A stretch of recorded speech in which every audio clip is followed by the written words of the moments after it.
Hello and welcome to my channel. दोस्तों आज हम देखने वाले हैं एक और हॉलीवुड की सर्वाइवल मूवी को।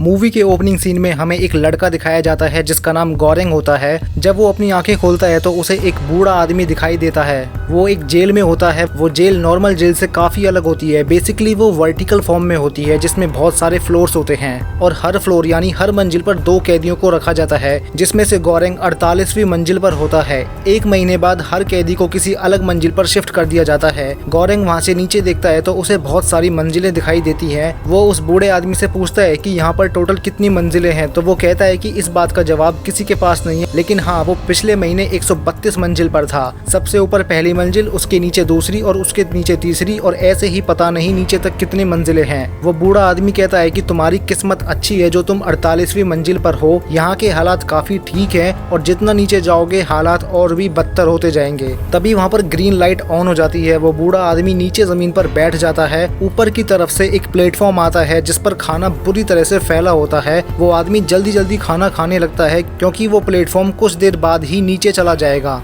बेसिकली वो ऊपर वालों का बचा हुआ खाना होता है, तो गौरेंग उसे खाने से मना कर देता है। वो बस उसमें से एक एप्पल को उठाकर अपने पास रख लेता है। थोड़ी देर बाद उनकी मंजिल पर टेम्परेचर तेजी से बढ़ने लगता है। वो बूढ़ा आदमी बताता है कि जब तक तुम एप्पल को अपने पास रखोगे टेम्परेचर बढ़ता जाएगा। खाने पर हमारा अधिकार तभी तक है जब तक वो प्लेटफॉर्म हमारी मंजिल पर है। ये सुनकर गौरेंग उस एप्पल को नीचे फेंक देता है। गौरेंग उस बूढ़े आदमी से पूछता है कि तुम यहाँ कैसे पहुँचे, तो वो बताता है कि उसने गुस्से में अपना टीवी घर की विंडो से नीचे फेंक दिया था, जो नीचे एक आदमी पर जा गिरा और वो मर गया। गौरेंग अपने साथ एक बुक लेकर आया था और वो आदमी एक चाकू। रात के टाइम गौरेंग नीचे देख रहा होता है, तभी वो प्लेटफॉर्म तेजी से ऊपर जाता है। अगले दिन फिर से वो खाना आता है, लेकिन इस बार भी गौरेंग खाने से मना कर देता है। गौरेंग का मानना है कि हमें हिसाब से खाना खाना चाहिए ताकि नीचे के लोग भूखे ना रहें। वो अपने से नीचे वाली मंजिल के कैदियों से इस बारे में बात करता है तो वो उसे गालियां देने लगते हैं और इस बात पर उस बूढ़े आदमी को गुस्सा आ जाता है, तो वो ऊपर से उनके खाने पर टॉयलेट कर देता है।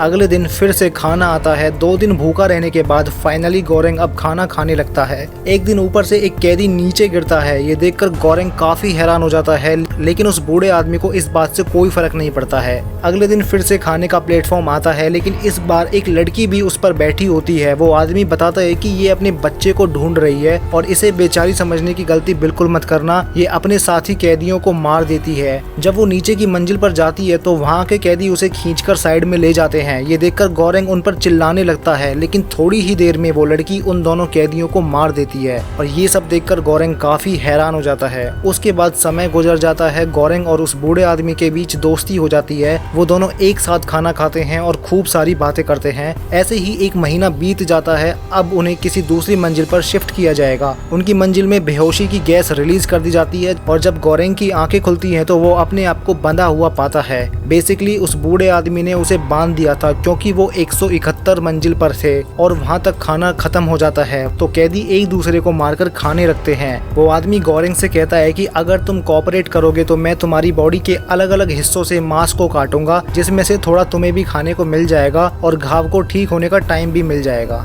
इससे हम दोनों जिंदा रह सकते हैं। उनकी मंजिल पर खाने का प्लेटफॉर्म तो आता है, लेकिन उसमें सिर्फ खाली बर्तन होते हैं। 1 हफ्ते तक तो वो आदमी भूखा रहने की कोशिश करता है, लेकिन उसके बाद वो अपने चाकू से गौरेंग के पैर से मांस निकालना शुरू कर देता है। तभी खाने के प्लेटफॉर्म पर वही लड़की फिर से आती है। वो उस बूढ़े आदमी के गले में चाकू मार देती है और उसके बाद गौरेंग के हाथ पैर को खोल देती है। उसी के चाकू से गौरेंग उसी बूढ़े आदमी को जान से मार देता है और फिर वहीं पर बेहोश हो जाता है। होश में आने पर वो देखता है कि वो लड़की उस मरे हुए बूढ़े आदमी को खा रही होती है और वो लड़की गौरेंग को भी उसके टुकड़ों को खिलाकर उसे पानी भी पिलाती है। अगले दिन गौरेंग उसे शुक्रिया बोलता है और फिर उसके बच्चे के बारे में उससे पूछता है। लेकिन वो कोई भी जवाब दिए बिना उसी प्लेटफॉर्म से नीचे चली जाती है। अच्छा, आप लोग सोच रहे होंगे कि अगर प्लेटफॉर्म पर बैठकर नीचे जा सकते हैं तो ऊपर क्यों नहीं? तो मैं आपको बता दूं कि प्लेटफॉर्म बहुत तेजी से ऊपर की तरफ आता है। अगर कोई उस पर कूदने की कोशिश भी करेगा तो वो मारा जाएगा, और अगर कोई उस पर बैठकर नीचे तक जाए और फिर वापस ऊपर आने की सोचे तो ये पॉसिबल नहीं है, क्योंकि नीचे भूखे कैदी होते हैं जो उसे जान से मारकर खा जाएंगे। उस बूढ़े आदमी की बॉडी सड़ने लगती है और गोरेंग उसी बॉडी को खाकर खुद को जिंदा रखने की कोशिश करता है, और फिर से 1 महीना बीत जाता है। अब की बार जब गोरेंग की आंखें खुलती हैं तो वो देखता है कि उसके मुंह के ऊपर कोई कुत्ता है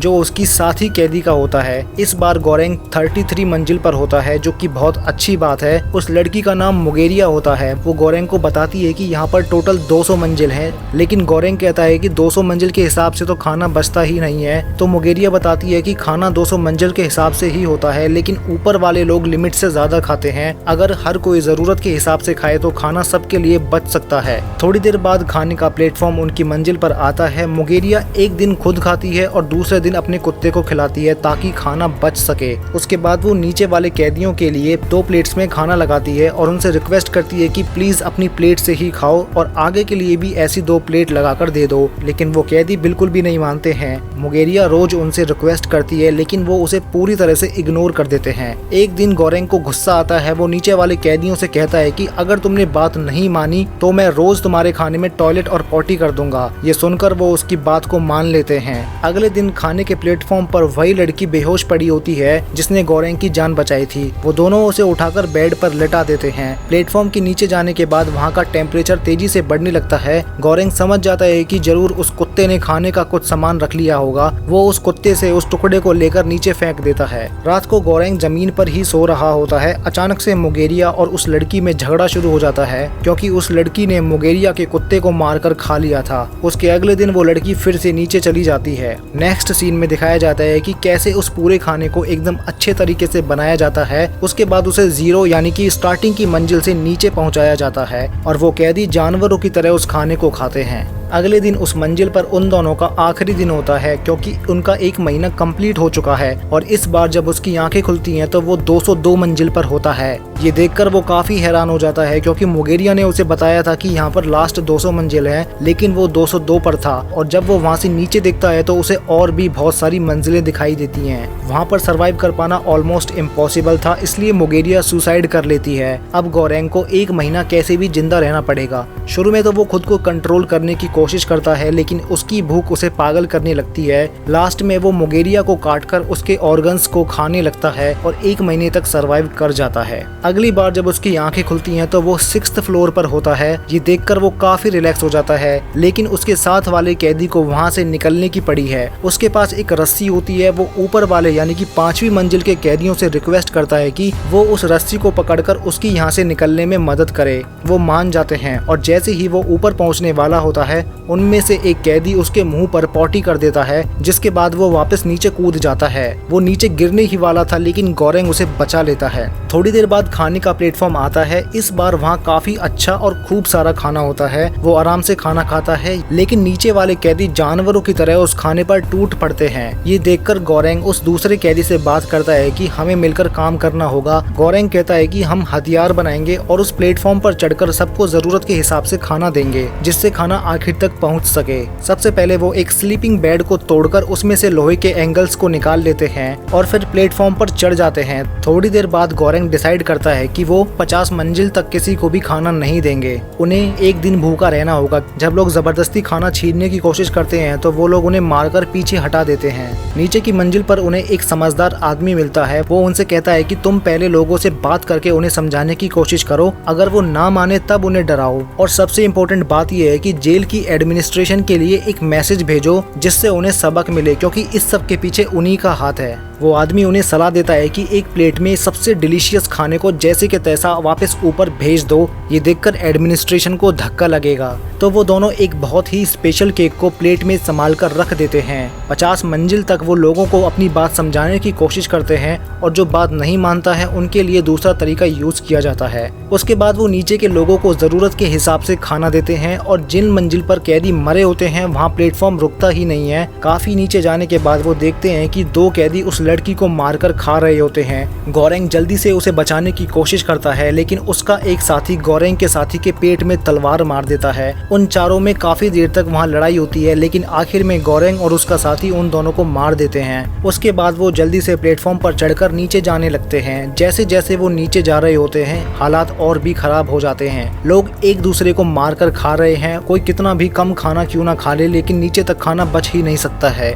ये सब जानबूझकर किया जा रहा था ताकि लोग जानवर बनकर एक दूसरे को मारते रहें। थोड़ी देर बाद 333 मंजिल पर वो प्लेटफॉर्म रुक जाता है। उन्हें लगा था कि ये लास्ट मंजिल है, इसके बाद वो ऊपर ही जाएंगे। लेकिन तभी गोरेंग को वहाँ पेड़ के नीचे एक बच्ची दिखाई देती है। वो प्लेटफॉर्म से नीचे उतर जाते हैं। तभी वो प्लेटफॉर्म और भी नीचे चला जाता है, लेकिन वो केक उसके हाथ में ही होता है। वो नोटिस करते हैं कि इस बार टेम्परेचर में कोई चेंज नहीं हुआ। वो बच्ची भूखी होती है तो वो उस केक को उसे दे देते हैं। थोड़ी देर बाद गोरेंग का साथी भी मर जाता है, क्योंकि उसके पेट में तलवार से बहुत गहरा घाव हो गया था। अगले दिन गोरेंग को सपने में वही बूढ़ा आदमी दिखाई देता है, जो उससे कहता है कि ये छोटी बच्ची ही संदेश है, तुम्हें इसे ही ऊपर भेजना चाहिए। तो वो नींद से उठकर उस बच्ची को अपने साथ प्लेटफॉर्म पर ले आता है। उस मंजिल से नीचे एक बहुत बड़ा डार्क रूम होता है। वो बूढ़ा आदमी उसे फिर से दिखाई देता है। वो उसे बताता है कि वो लड़की ही संदेश है, तुम नहीं। तुम्हारी जर्नी यहाँ पर खत्म हो चुकी है। उसके बाद गोरेंग उस प्लेटफॉर्म से उतर जाता है और वो लड़की प्लेटफॉर्म के साथ ऊपर चली जाती है, और यहीं पे ये मूवी एंड हो जाती है। मुझे पता है आप इस एंडिंग से बिल्कुल भी सेटिस्फाई नहीं होंगे। इस मूवी की एंडिंग को जानबूझकर ओपन एंडिंग रखा गया है।